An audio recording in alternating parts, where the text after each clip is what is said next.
This conference will now be recorded. And Pat, it's all yours. Thank you so much, and thank you folks for joining us today. My name is Pat Wagner, and I'm with Pattern Research in Denver, Colorado, and our program today is about Catch Them Doing It Right, Effective Coaching Strategies. For those of you who don't know me, I've been a trainer and consultant for libraries all over the United States and Canada since 1978, and I always tell people in my presentations, I talk about practical stuff that I have personal knowledge works most of the time for most people in most situations. This program, this project today is made possible by a Library Services and Technology Act grant from the Institute of Museum and Library Services administered by the South Carolina State Library, for which we are so grateful. Every program I do has a key idea, and the key idea today, which was a phenomenal revelation for me when I first started studying this stuff many years ago, is you don't have to be critical to be effective. And that was a new idea for me because I grew up in a family where everybody is critical all the time. And I actually thought that being critical, being someone who corrected people quickly when they did something wrong was a good thing. Took me years to find out that I actually was more effective when I focused on what people are doing right. So I have to say that I'm a little bit of an acolyte. I'm somebody who's proselytizing this method partly because of the enormous effect it's had in my own life. So what's our agenda today? We're going to look at the core model, which is the catch them, tell them, reward them model. We're going to talk a little bit about why positive reinforcement works. And I remind people there are over 50 major conflicting theories on how people communicate and learn. You're stuck with the ones I like the best today. And I do like what we know from behavioral and cognitive science, things we can replicate in everyday life. Something that's a sensitive issue, and I know some of you have run into it, is this whole idea of phony self-esteem and how this can be different from phony self-esteem building.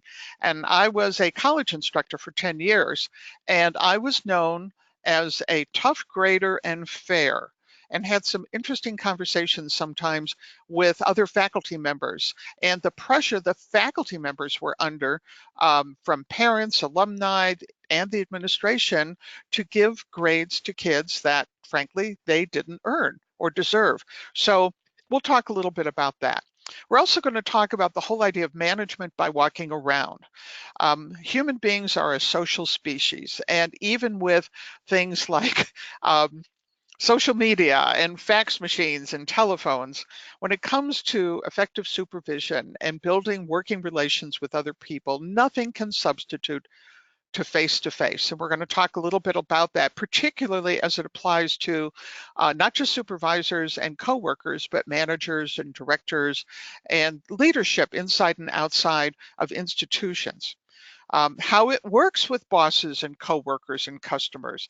And I tell people that I love the old-fashioned definition of a customer as somebody with whom you have interactions with.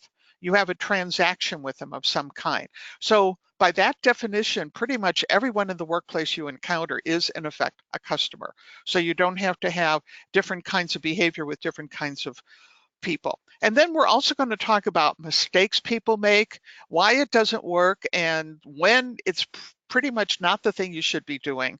And again, it's only one approach, but it's one that not everybody, but many people in the behavioral scientists think is the most effective way to predictably influence other people's behavior positively. Couple of outcomes, again, that we look that you'll be able to improve the behavior of other people around you via positive reinforcement.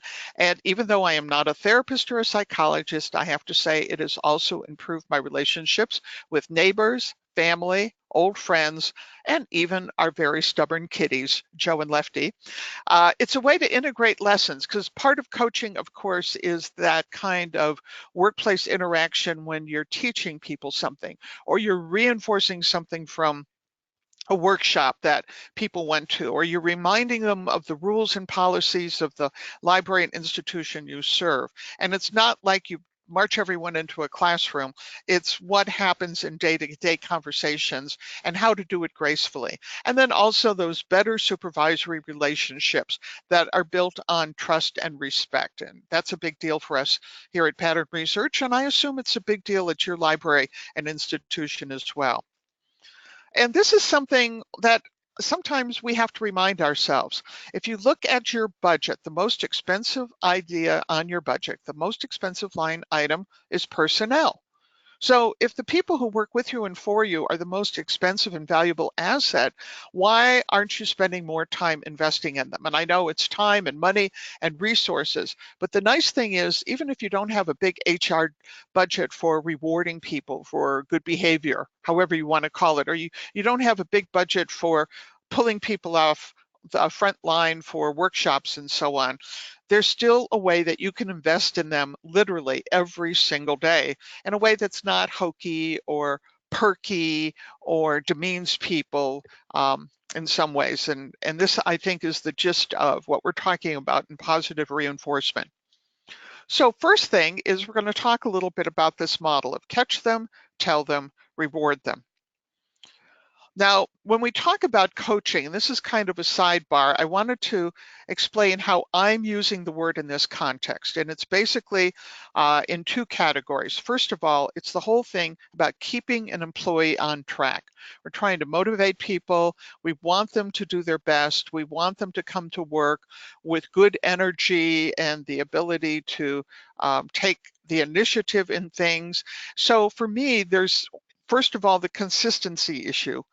And I'm a big person for consistency in how we treat each other and how we treat people coming in so that nobody can say, oh, I'm having a bad day. I have a friend, Jackie, who's a manager in a big computer company, and she says some of her employees come to work sort of saying, I'm having a bad day. Now everybody has to have a bad day. So we want to make sure that people are on track, not just how they feel, but yes, we have certain rules and policies we follow that's important for a library, particularly important for a library that's in the public sector and is ruled by all of those things that say we give fair and equal service to everyone who comes in. The course correction is the times when people are drifting away. We call it slippage and drift. You know, they've imagined in their mind what a policy is, and now they're sort of going off a little bit of a loose can and doing things their own way, kind of not regarding what the rules are. And then the priorities about aligned with the strategic plan, where sometimes I'd be interested to hear from anybody here if this has ever happened to them, of course not at your current employer, that even with a strategic plan that sets out the priorities, people don't like the strategic plan or they don't like the new priorities, and this is one way they push back from change. It's like, well, we don't care what the plan says, we're just going to still do whatever we want to do. So we have that kind of keeping people on track, and then the teaching and training part of it, the ability to learn new information, practicing new skills. And I can't think of a single library I work with in the country, whether it's an academic, special, public, or school library, that isn't going through dramatic changes these days. And how do we help people who work with us and for us through those changes to be able to reinforce that current information that also goes back up to slippage and drift, but also refreshing old skills, particularly with people who have been around for a while. You know, I'm in my late 60s and I still have to learn new stuff every week. And I still get that little clutch where, oh my goodness, I have to learn new software, a new app, a new procedure. A new client I have has a totally different way that they want me to do things. And I use this stuff in myself and it helps. It helps. And yes, dealing with change. So it's not just about, in coaching, it's not just about teaching somebody something new, and it's not just about, in effect, disciplining someone who isn't doing the right thing. It's kind of a broad range of the kind of interactive communications we have with everybody in the workplace as well. So here's a little homework, and you can do it in your head right now, or you can do it by a little self-reflection and maybe even interviewing some of the people you work with and for. So we start out with where you are today, kind of a baseline. Who is it in your workplace that you appreciate and praise? Who are the people that you find it very easy to say good things about? And how often do you do that? Is it something that you do once a day, once a week, once a month, right? Is it just the people you work with directly? Or are there other people in other departments that you seek out and say thank you? I always think that in every large institution, you need to have a gift box of really high level candy for the folks in IT, so that whenever you go to see them, it's gratitude, gratitude, and here's the nice gift. So they associate really, really good chocolate with your department or your branch. Um, we once had in our business a catastrophe, and this was like many years ago, involving a client who was storing our backup tapes and so on. This is in the old days before electricity. And one of the tech people during this meltdown at the company, they were going bankrupt and they were invaded by the Internal Revenue Service. Just like in the movies, they were carting off boxes and servers. And this gentleman went into the back room, and the IRS didn't know enough at the time to know what he was doing. He made copies of all of our data and delivered them to the house. And I said, "Why are you doing this?" He said, "Because you folks were always nice, and your husband went out of his way to thank me for the good work I did and to make me feel good. So you're the only one of our clients who ever did this. So of course, I'm happy to do this for you." Um, what do you praise people for? What do you already praise people for, and why do you praise them already? And how specific are you? I think this is something to think about. A lot of us are good at saying, "Hey, good job," good boy, good girl, good job. But do we know enough about what someone is doing to say, "I heard that yesterday you dealt with Mr. Smith, who's one of our most difficult patrons, and your supervisor said you did a great job, and I just want to say thank you." That's the kind of customer service we need, and thank you for doing that. I wasn't there to see it, but I heard that you did a great job. Or you see someone do something specific, and you can say, "Great job." And I think this was one of the ideas that I was most resistant to when I was first learning these models. What's the ratio that you have between the people you praise and the appreciation that you show them versus the criticism that you show them? And criticism, we're also going to include asking somebody for something and what I call business as usual, just the normal interaction, kind of like pass the butter kind of stuff we have. Um, and there's been some research about that says, particularly with young people, and I know a lot of public and academic libraries are watching this who deal with young adults, that if the ratio of praise to criticism falls below a ratio of 1 to 5, one study I read said that this is enough to engender suicidal and very depressive ideas in kids' head. And this isn't about, grade inflation or anything. It's just that young people don't have enough experience to put criticism into context. And they're more likely to get discouraged and feel like I'm the most terrible person in the world and so on. So what's your ratio? So this is a little homework. And it would be interesting if you want to kind of self-reflect on the answers to these questions and then talk maybe to a coworker, your supervisor, even an employee, and say, "What's your take on this?" And you might be surprised at the answers. So again, here's the basic model. First of all, catch them when they're doing what you like. Catch them when you're doing something you like. Oh, I just noticed something here. Good to remember that cross-departmental appreciation helps break down silos. You betcha. I'm even going to say it's the best way to break down silos. And the other best way is cross-departmental projects where people have to work together. So the work and the praise, yes, absolutely the best way. So catch them when they're doing something right. And it's a lot about what you're choosing to notice. Are you noticing their good behavior, or do they only pop up in your radar when they're doing something wrong?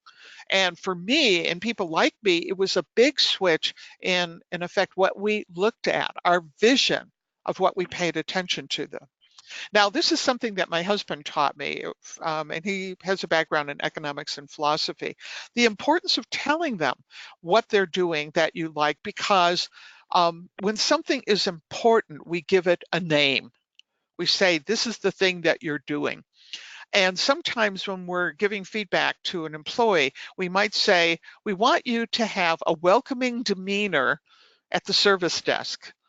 And they're saying, what the heck does that mean? But they nod and smile and say, okay, boss, yes, I'll have a welcoming demeanor, having no idea what you mean. And then you pass by that circ desk and you see them dealing with Mr. Smith, and you go up to them after Mr. Smith has taken his books and left, and you say, Pat, that way you were with Mr. Smith. That's what we call a welcoming demeanor. You were smiling, you were friendly, you commented on the weather, you thanked him for coming in, you asked him if he needed anything. He was smiling, had nice little interchange.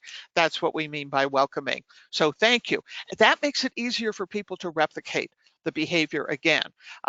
One of the main reasons people can't do what we ask them to do is that we use vague, abstract notions or platitudes, and we never get down to the nitty-gritty. And sometimes people say, well, I shouldn't have to tell an adult. Well, yeah, not everyone was raised the same way, and words mean different things to different people. And I even use the catchphrase a lot in my training and interactions with people when I say, by which I mean, just like I did earlier with coaching, by which I mean these ideas. This is what I mean by coaching. And reward them for doing it.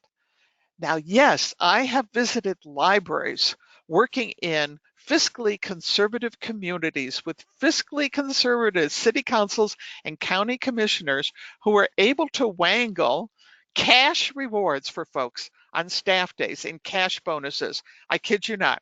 I saw it with my own eyes, but that's not what happens at most libraries. And sometimes it's completely impossible. You can't just say, hey, great job, here's $25, but it's the validation and the attention for most people. The idea they know they are appreciated, what makes it important, like you did the good job, thank you. And praise can be, and appreciation can be shown in lots of different ways, and it really always has to be on the other person's terms. So you have to know people well enough to be able to say, is this the person who's quiet and shy and will feel humiliated if you say something in a staff meeting?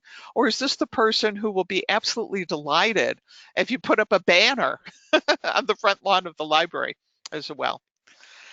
So again, if I was teaching this as one of those lightning slide programs that we do at staff days and association meetings where it's, like a 3-minute slideshow, boom, boom, boom, boom, boom. This is the whole model. But there is more to it. So I remind people that even though it's simple to describe, executing it does take some patience and actually some practice as well.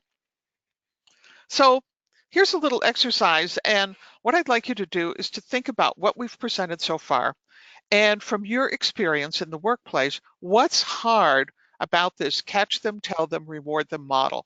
What in your mind, and I love side chat when we're doing programs like this, questions, concerns, concrete examples, but in your experience as a working adult in libraries and other institutions, what might be hard for some people about the catch them, tell them, and reward them model?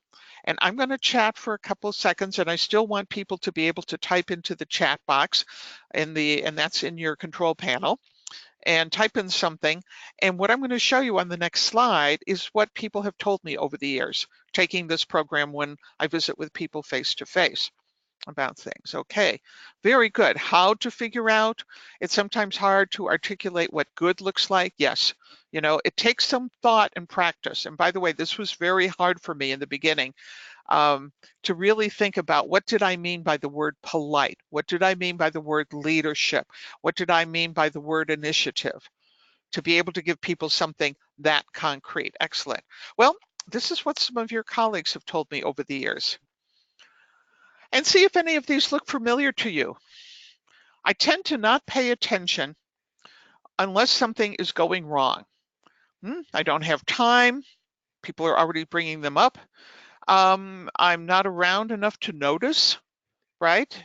I have the expectation that this person always is wrong. I've had so many bad situations and they're in the disciplinary cycle. I can't stand the sight of them. I'm supposed to be paying attention to what they do right. I'm still angry about all these things people have done. Like we're in the middle of a terrible thing that's gone on and I'm still ticked off. The whole great inflation, it feels phony. It feels phony. How should I thank them for something that they're paid to do? Why should I do that? You know, I give them a check that clears the bank. Why do they need anything else? And this was one that was personal for me. I wasn't raised to give praise or to show gratitude. People have come up with a couple of interesting comments here, which I think are really good. And one that I want to just mention is something like, I sometimes feel my expectations are too high. And that's something that the best way to deal with it is the reality check. And that's kind of why we have social media and we have bulletin boards and we have other people to talk about that. If it's the I'm a perfectionist and everyone else has to be too, then we have to ask the question, do the people get the training and support to do that? Is the thing that I'm a perfectionist about, that I have high standards about, is it something that really aligns with the strategic plan, or is it my personal issue? How much is it costing the organization for me to want something? How much praise is too much? That's, I think, a really good question. And it can be, that once a day thing. I think, again, that we learn a balance. There's an art to this. And most of the people I deal with don't praise enough. But yes, I would say 10 to 15% are placaters, and it comes off as not genuine after a while. And for anything we do in the workplace, behavior change in ourselves when we're learning to a new way of doing things, we don't do it well in isolation. Personally, I have a think tank of people who've known me for decades, my wonderful husband who's a truth teller, I know therapists, counselors of different kind. When I'm learning something new, I get feedback from them about it. And I'm even willing, even will, for example, teaching something new, my client or someone in the room, I'll say, I need some feedback from you afterwards to see if I was on the right track here or not. And yes, we're going to make mistakes, but just thinking that if you're really, really smart, you can figure this out on your own. We really need a buddy system for changing our own behavior as supervisors and managers. Good responses. Thank you, folks. Thank you, folks. I'm expected to praise for minimum effort. I don't agree. Well, we got a lot of questions and comments. I'm going to put these aside only because some of the things that that we're talking about are going to be answered. And then if you don't feel you got the information you wanted, please do put those questions in again when we come to the end for myself and Tiffany. And I don't charge for phone or email consultations. So if you have something that you don't think is appropriate here, feel free to contact me confidentially after the program is over. So let me see if we can answer some of your questions as we go through. And thank you. This is exactly what we need and like. So why does positive reinforcement work? So here's a starting place to think about. What do the people who work with you, right? If we use this idea of customers, what do they think when they see you coming or they hear from you? They see your email pop up or the phone says it's you calling or someone says, oh, Pat's coming. What do they see or feel? So is it like, oh, it's Pat. Oh, she cheers me up. Oh, this is really nice. Every time I see my cousin Sandy in Canada, her name pop up on social, media, I'm like, oh, cool, right? It's her. It's her. I open her emails first. I do that. I'll go through my emails in the morning and I get several hundred a day emails and I'll pick the ones of, oh, I like them. Oh, they're nice. I like them. And it's also that I'm happy to do that extra mile. You want to be that person in their life that, oh, I'm that person that people like to do favors for and affect because of how I treat them. I trust them, they listen to me, and I've even had people when I've needed a favor from someone and I've asked them, they said, we'll do the favor because it's you, just like that young man at the computer company, because it's you that's asking. It's like my best friend from grammar school in Chicago when I was growing up in the 50s.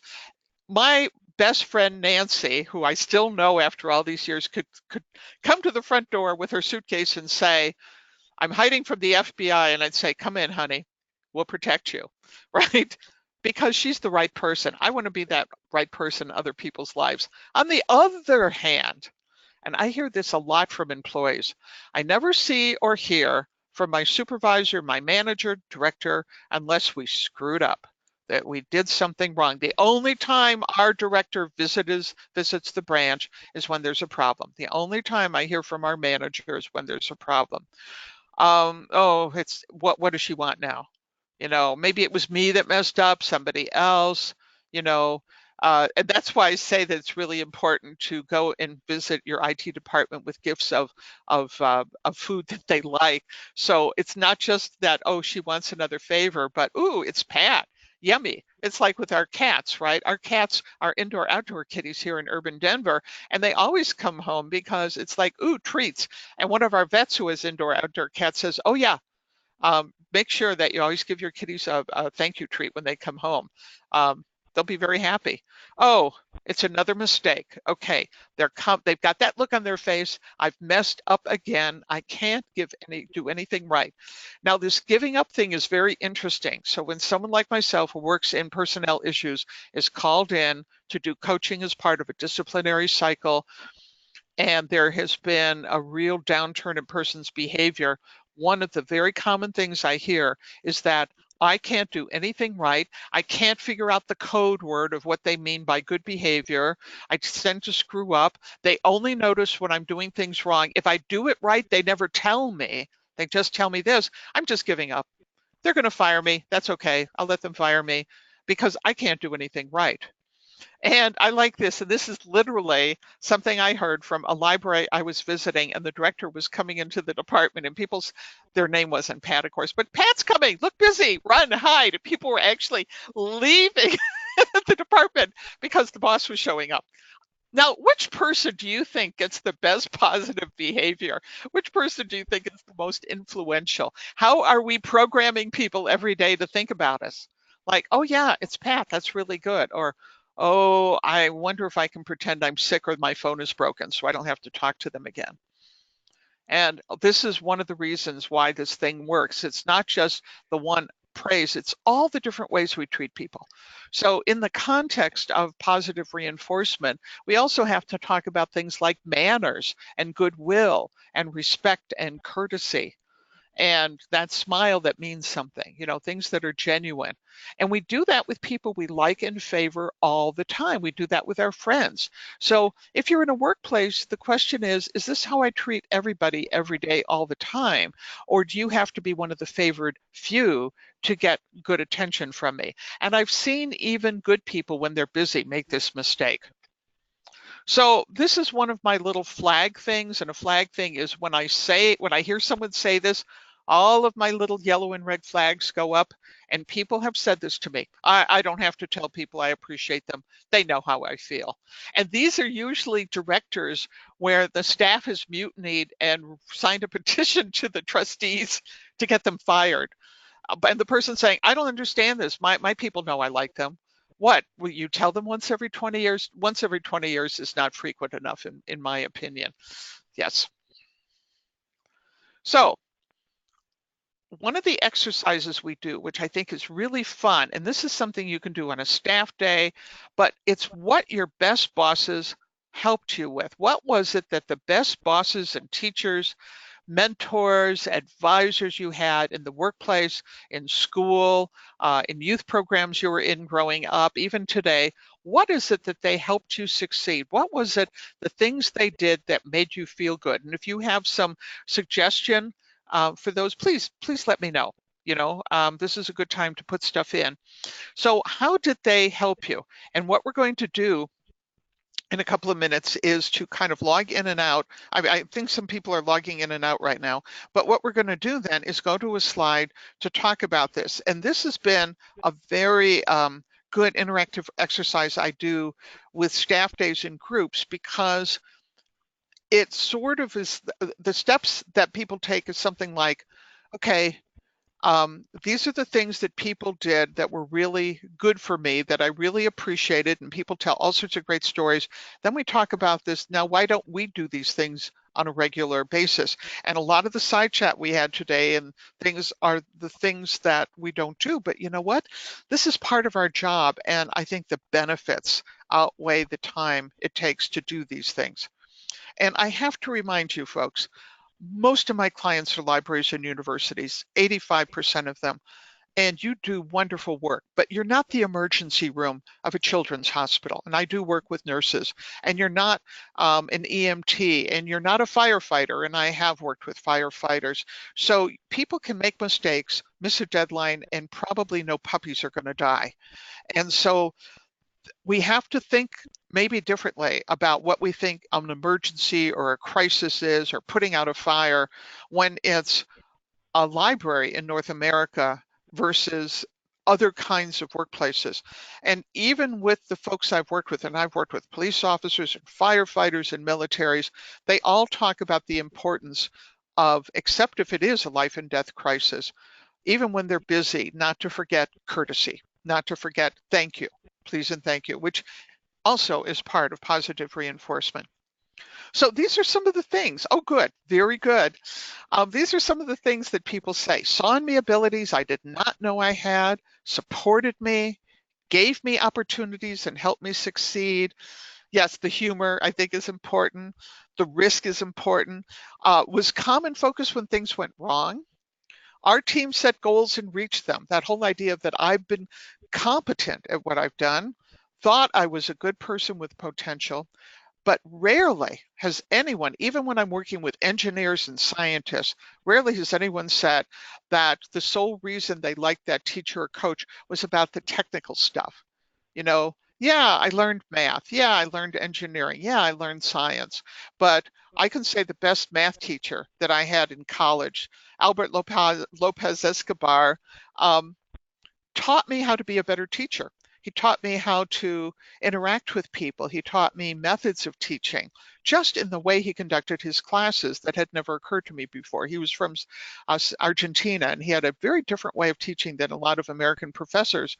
But yeah, I did learn analytical geometry and advanced calculus, but that's not what I remember him for. Um, so here's a couple theories. One theory is that it's somehow a major way that living things interact with other people and the general environment. And there's a theory also that it contradicts the fight, flight, hide reaction, which is about fear, anger, indifference, that it interacts and engages people and connects them. And as one of my coaches and mentors, Jan Prince, used to say, don't get angry, get interested. So people have already mentioned this great thing about that calmness, where everything's going to be okay. It's like when we have these massive thunderstorms in Colorado and the lightning is all around. They've actually done a scientific study that says the kind of reassuring that you do with your pet when there's loud noises does really work for most pets. It's like, oh, well, mom says it's okay, I guess it's okay. Now, some people say, okay, is this like brainwashing? Well, yeah. Is it like programming someone? Well, yeah. It's pretty benign, though. And no, it's not like you're going to get people to assassinate a major figure or flap their wings and fly around the room. It's not that. It is on a broad spectrum of behaviors that we do. Can it be used for evil? You betcha. But I'm not worried about anyone attending this program trying to figure out how to use this to brainwash people and take over the universe. All right.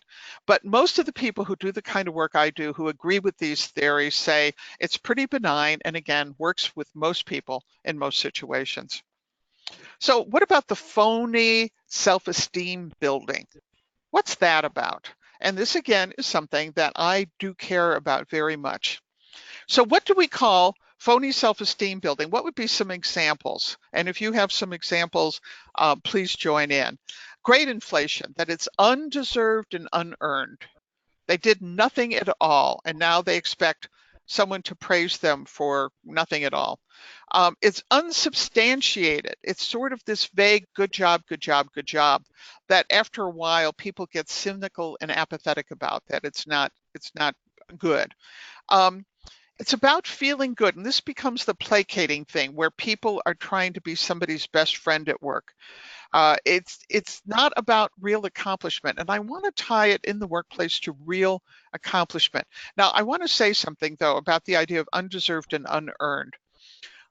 In my work, I like to tie things to the strategic plan. And in the everyday work we do, so say, for example, you've got people in the loading area, that you've got a couple of folks who are responsible for unloading boxes, loading up the bookmobile, doing all that kind of backroom grunt work. Being able to say, thank you for doing a good job. Because of the job you're doing, um, the people at the reference desk say they can rely on getting shipments in a timely fashion, that the tech people say that it's really good to know that when they order something, that you folks handle the stuff with care. So this is where we're reinforcing the strategic plan and drawing that line between what it means, right? It's that old thing about, yes, you're in the quarry cutting stone, but you're really building a cathedral. So that to me is not undeserved or unearned. Maybe it's about personality. I just heard from somebody that I'm mentoring as part of a leadership program. And this is a woman who is head of a department of a major library district, and she has 25 years on the job. And she was feeling out of sorts at our last meeting. And she said, why is that? And she said, well, there's this person who, in my opinion, and I trust her opinion, has been promoted because they're really pretty and they're really nice. And they have a nice personality. And now they've been promoted in a position that they don't know what they're doing and creating havoc for all the other departments. And so it's about their personality, not about productivity. Now, yes, personality counts when we're talking about customer service and getting along with other people, but it is human nature to be, quote, attracted, and I'm not talking about in a physical sense, attracted to some people more than other. You know, the pretty child probably gets more positive reinforcement than the child who's not conventionally pretty. So we have to be careful about this. And this is the major thing I see when we have that placating that we talked about, the excessiveness, that it's conflict avoidance, it's deflection. And I see it in my work when I go in and I say to people, okay, we have to start talking about what's wrong. You brought me in to talk about what's wrong. Let's talk about what's wrong. And immediately the same people who are on the phone to me about, oh, you have to come in and everything, are immediately, oh, but everything's wonderful and everyone's so nice. And it usually takes me an hour or two, if I'm there for a long time, to kind of say, there's two issues here. Everyone is nice, and the deadlines for these important projects are not being met, and it's costing the library a lot of money. And we have to figure out two things can be true at the same time. People can be nice and not getting the work done. And so I find that the whole idea of positive reinforcement can be a way inappropriately that people retreat into, rather than sometimes having those hard conversations as well. So this, I think, and this is something that we came up with before, is what are your standards? And this is something that I don't expect people to have a lot of answers for today, because it's something to contemplate seriously. What are your standards for what you consider valid appreciation and praise? What is your standards for the difference between grade inflation and placating and conflict avoidance versus I want most of the experience that people to have with me to be positive. And at the same time, I have to balance that with when do we criticize people? And when is it too much, as people brought up as well?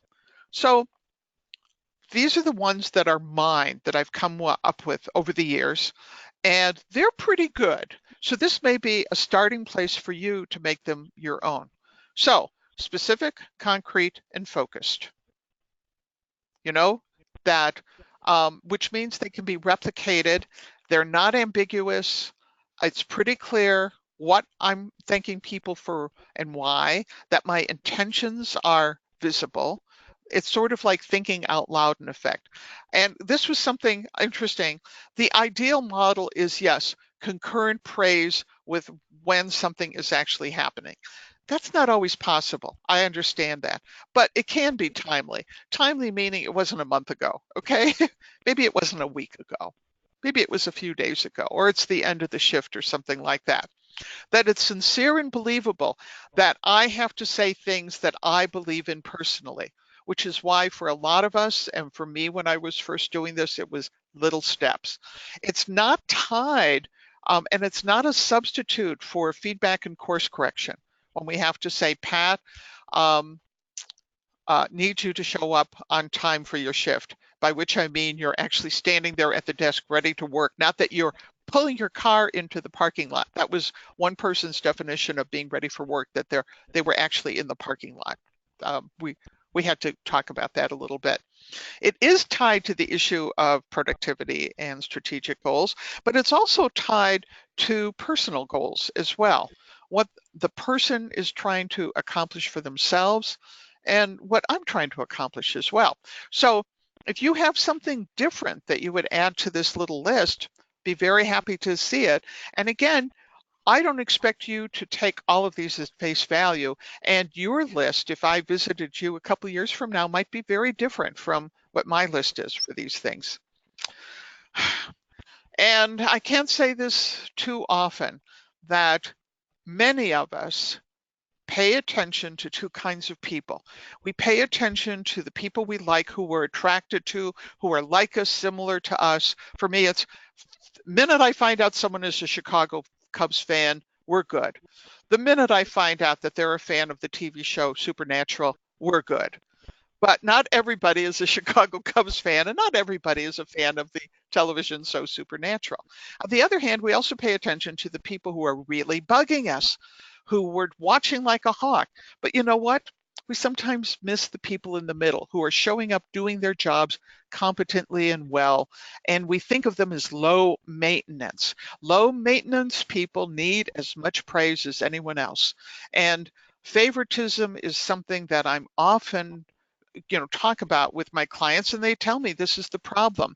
And it's about credibility, trust, and respect. We're trying to build that mutual admiration society of respecting each other, because it leads to better workplace relationships and higher productivity. People are better at getting the work done. So what's this idea of management by walking around? We talk about it a lot, and how does this fit into this whole idea? So I'm going to use this interesting phrase, abandoning employees. And I first ran into this a number of years ago, where this was the phrase that was used by people at a medical library in the heartland, in the Midwest, where the director of this medical library, it was in a very famous medical school, was a very charismatic leader and had raised a whole bunch of money for the place, had upgraded the technology, was always wining and dining the trustees and the alumni and the parents to get money and support for things, was a nice person, was a great person, but the employees never saw this person. So then I started bringing this up with other people, and people say, yeah, a lot of times we feel abandoned by the people above us.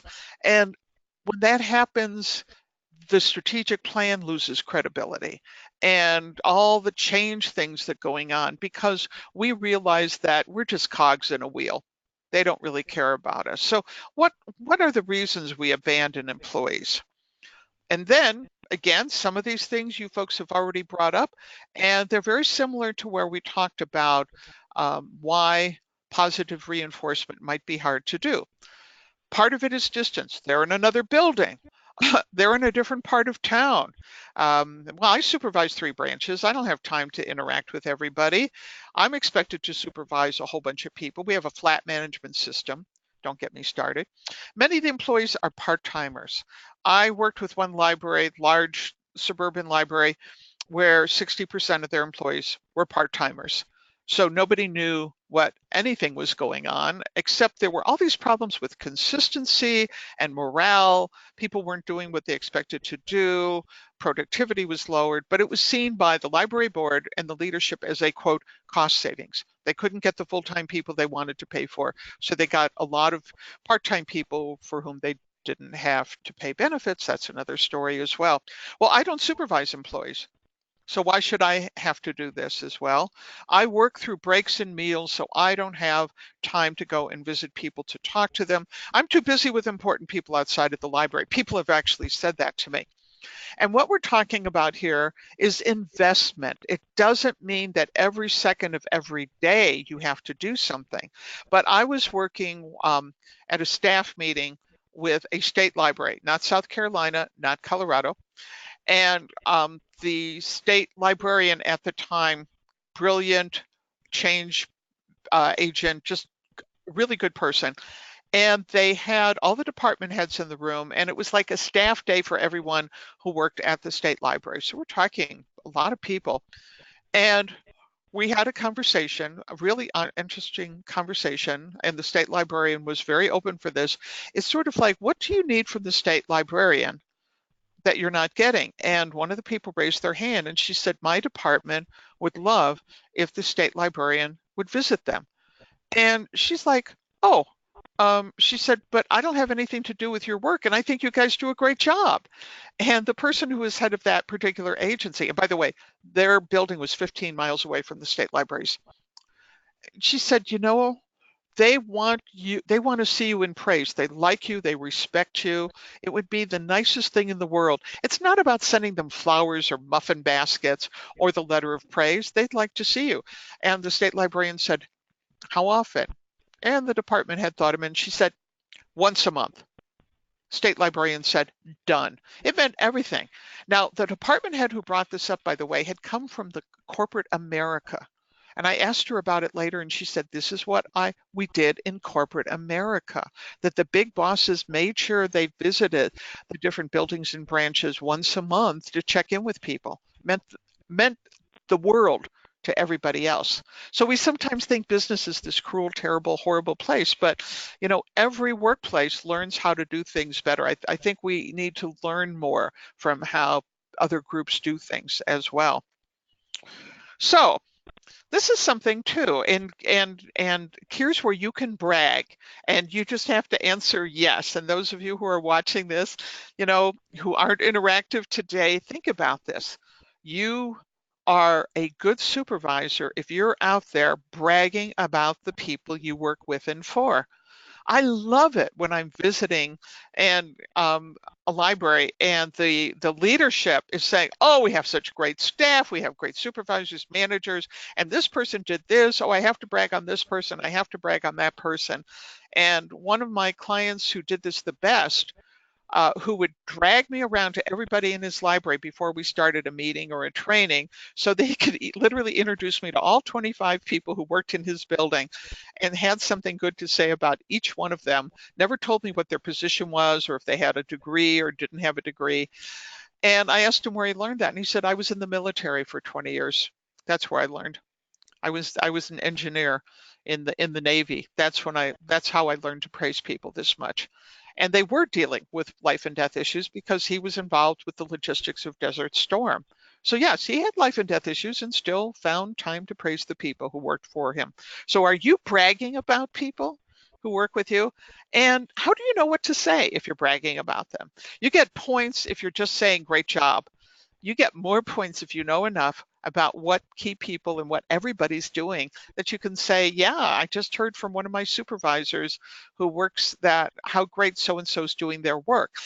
But we have to set up the whole place for this, and we're going to talk about this in a minute. So here's some of the things that we can do in the whole idea of management walking around. And this particularly applies to people who are not there as the direct supervisor 24/7, being able to see and hear everything people do. That whole idea of ask for good news, I think, is very powerful to be able to send down the line, particularly if you're high up in the food chain, and say, I want to hear the good news. I want to hear great stories about what people who work with you and for you are doing so that I can be there to share and say, wow, great things. Praising groups, and someone mentioned that. Yes, look at the great job we've done. Praising groups at the ends of successful projects. You know, a big weed, a big migration to a new place, a new event, summer reading for the public libraries, beginning and ending of semesters for the academic folks, public praise in print, on social media. In small towns, I love it when the director writes a letter to the editor of a small town newspaper, say, I just want to tell everyone what a wonderful job my staff did at summer reading, and, want to call out, the children's department and these folks and so on, Um, Visit to listen and learn. And there's an award-winning library director here in Colorado that had to go through a lot of changes with her library. And when there was pushback from the branches, she officially closed the branch for the morning, went in with the executive team, and the phrase she used is, tell me what we're doing wrong. You're giving me my marching orders. Let's see what we can fix. And I thought that was pretty cool. Um, Asking people to share successes, obviously at meeting, and asking people to praise each other. That this is a place where you say, I want to tell you the great job that the janitor did. I want to tell you the great job one of my coworkers did today. So how does this work for everybody? Well, it's just what we talked about before. Um, what positive reinforcement does, and again, if we look at the biggest definition of all the ways we treat people, I think the most important things on this list are the expectation of a positive future experience with the person, that they anticipate that they're going to have a good relationship. That whole idea of it builds credibility, and it makes it more likely that people are going to do what you ask them to do. That's part of the payoff. It's not all the payoff, but it's part of the payoff that people are going to experience. And it's not simply good manners. It's also that way that we're boosting people, because the difference between the nice manners people have in South Carolina and what I'm talking about, it's the difference between your living room and the workplace.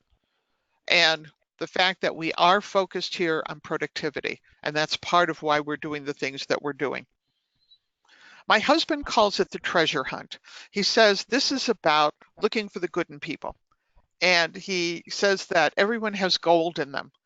And part of our job is to look for the gold. So this is the treasure hunt, to find and look for things that nobody else might see in a person. And I think this is part of the fun. This is part of the fun of doing this. Now, okay, it doesn't work all the time. It's not for every time in every situation, even if you create that great environment that's a positive environment. And I've had interesting conversations with people who work and help create awesome workplaces. And they talk about the people where it's just not a right fit, or the person came with so much of their own baggage that it isn't going to be solved, or there were so many changes in the workplace that particularly for longer term employees, it's like, this isn't what we signed up for. This isn't what it was like 20 years ago. I'm not up to this anymore. I'm just not where the library needs to be. Or the person who's had major slippage in their own life because of health reasons or family things, that's just not working anymore. So what are some of the mistakes that we make in this? We've already talked a little bit about this, the idea that we're insincere, that it's way too much, 3 or 4 times a day, give me a break. Some authors say twice a week is a good base to start on, twice a week. If you're working with people every day, I want them to leave with that idea that you're happy with them too. Only praising some people. It's easy for us to do. That we haven't bothered to know enough about people's work to give them a compliment that's meaningful. Some people think that positive reinforcement is those inappropriate personal comments about people's appearance and stuff. Got to be a little careful about that.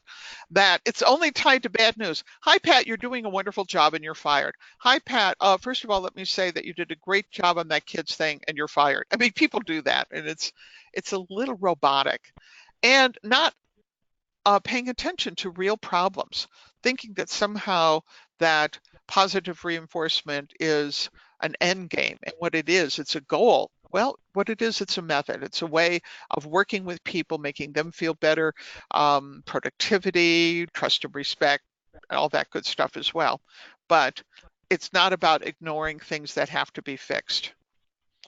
And I hope I've emphasized enough that people are different, and how to motivate people and get them to do things mean what you have to be able to pay attention to. Yes, the cat picture someone mentioned that I had before, it wasn't one of our cats, but it's definitely how cats we've had over the decades have showed, nanner, nanner, you can't make me. That's kind of what. And as I said before, being positive doesn't mean being either nice or mean. I've worked with religious organizations, and I was teaching a management class at Regis University, which is our very fine Jesuit university here in Colorado. And everybody in my classroom was a nun, a priest, or a Protestant minister or lay minister. And the first day of class, we said, how do you have religious support? How do you have a way of creating workplace productivity in a workplace based on unconditional love? How can we actually talk about hard things? So I would give everybody in the class a piece of paper, and it was folded up, and they had to find a partner, and they had to read this out loud to each other. I love you in the body of Christ, and you can't be head of the finance committee. And everyone would laugh hysterically. They said, yeah, that's our problem. Well, in the libraries and universities I work with, is I like everybody here. I want to be nice to everyone. But you know what? It's not about being mean or nice. It's about being smart. It's about being accurate. It's about being respectful. And respectful doesn't mean that you can't say, Pat, show up on time. So here's a couple things to think about. First of all, being nice and is not enough to get the job done because of slippage and people not paying attention to the contracts they have. That we can't put off those difficult conversations. And we don't yell at the difficult conversations, but we have to remember, and this is one of our mantras, the workplace is not welfare, therapy, a social club, or family. And some people don't realize that. And yes, we do have that little percentage of people who think that they're just, wonderful, and they're not. And that inflated view of their own self-worth is something that's very hard to deal with. And I hope none of you have people working for you who have that. So here's some books that I think are very useful to start with. And the two most important books in this list are Don't Shoot the Dog by Karen Pryor, which is all about the catch them, tell them, reward them model. And then First Break All the Rules, which was a very famous study done a few years ago by Gallup poll, where they literally interviewed tens of thousands of employees. And one of the issues had to do with praise. So it's a good book to look to. Now, I want to kind of go back to Tiffany right now. We have a couple minutes. I know we started little bit after the hour, and if want to check with Tiffany to see if we can take any questions or comments from people. And if you feel that something that you posted earlier was not addressed and you'd like me to briefly say something, I'd be very happy to do that. And maybe Tiffany has some questions that people sent her that weren't brought up in the general meeting.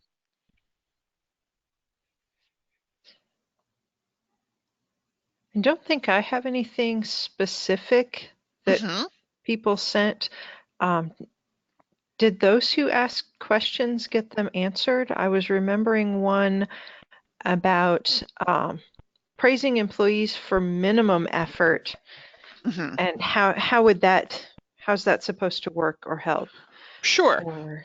One part of that is that when people are doing their job, then we basically have to say, great, because this is how, it helps. When people are doing minimal effort, that's because usually that's all that we're expecting from them. That nothing else is written up in the job description. We're not giving them new projects to do. We're not involving them in higher order work. We're waiting for them to volunteer, and they don't volunteer. But a concept in behavioral science is, if you want to see what you're asking for, look what people are doing. They're doing exactly what you're asking for. And a lot of folks will tell me in these conversations, well, anyone should have known that. I shouldn't have to tell people blah, blah, blah. And that lowered expectation is very interesting. Then you have something to discuss if you say, Pat, it's now a requirement in this position that you serve, and we pay you for this time to serve on an internal committee, and you get to choose one of 4 committees to be on because we want your involvement. Then if they say, no, I'm not going to do that, then you have an actual job discussion. But a lot of people do this kind of wishful thinking and expect people to read their minds. So that's something, I'm just speaking from my personal experience about that particular issue. Okay. Did we get to the one about sometimes it seems like my expectations are too high? That's the one I said A that little it's good to similar, yeah. check with other people. You know, I don't know the exact situation and what the person means by too high. I think, and I sometimes suspect that the person saying this might be either a perfectionist or doesn't have good guidance as an organization about what the expectations are, the use of time and money and such. Now, if somebody expects A+ work from everybody all the time, I hope you're paying people for that. You know, uh, when we talk about high performance teams, I've never run into anybody in a library that's paid as much as some of the top software engineers I've worked with, or research scientists, right, who are in this kind of thing.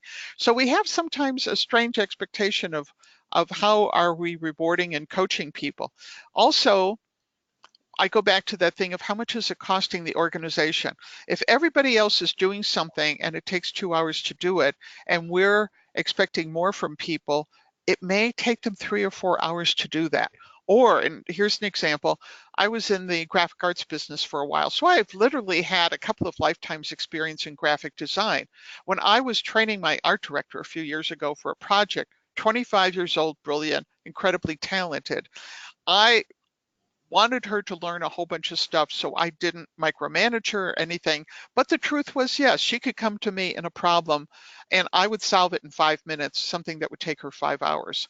And she'd be, oh my goodness, how did you do it? And I said, I've been doing this a long time. It's like muscle knowledge. I know how to do this. But did I expect her to be able to do that all the time? No, I didn't. But because of me stepping back and letting her work and grow, by the time she left us for a highfalutin San Francisco design firm, she was there and better than me, right? And so that word higher standards is very interesting. That's worth a conversation over an adult beverage for sure. One thing, can I just put in what Please. sometimes we see, particularly in terms of standards? I feel like a lot of libraries do not have clear job descriptions and expectations, including the intangible so-called soft skills like customer service Yep. or professionalism. And I've also found in terms of expectations of quantity of work, it's helpful to put in a percentage of, say you're spending 40% of your work week on the service desk and 25% planning and conducting programs and so on, so that you know in terms of hours how much, quantity wise they're devoting to it. I absolutely agree with you.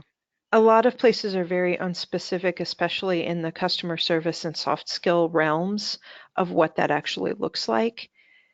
And it's hard to praise specifically when you don't have a good idea of what the baseline is or what the expectation is. I absolutely agree. And I would add that sometimes when I've had conversations with the people defend the vagueness because they say, well, I don't want to micromanage. And I said, no, what happens is that the person doesn't know what they're doing and they actually have to come to you.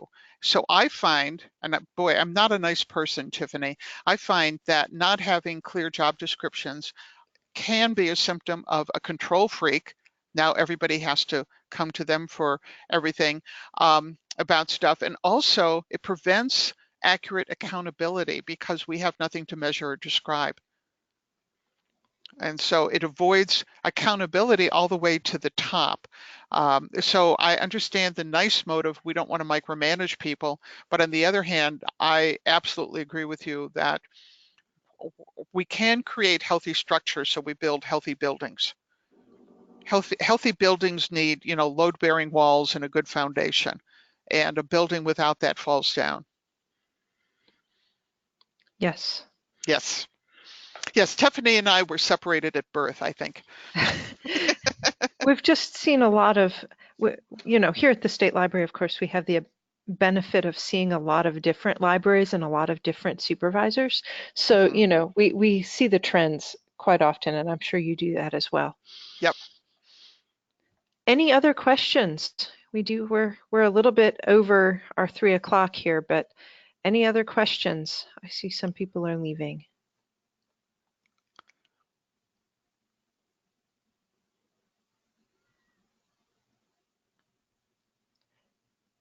All right, well, if we don't have anything else, I'm going to go ahead and stop the recording, and this will be posted, and I will send out the link. Thank you all for attending. Our next one, is the micromanagement? I believe it is. I'm looking forward to that one. Oh, cool. One of my favorite ones.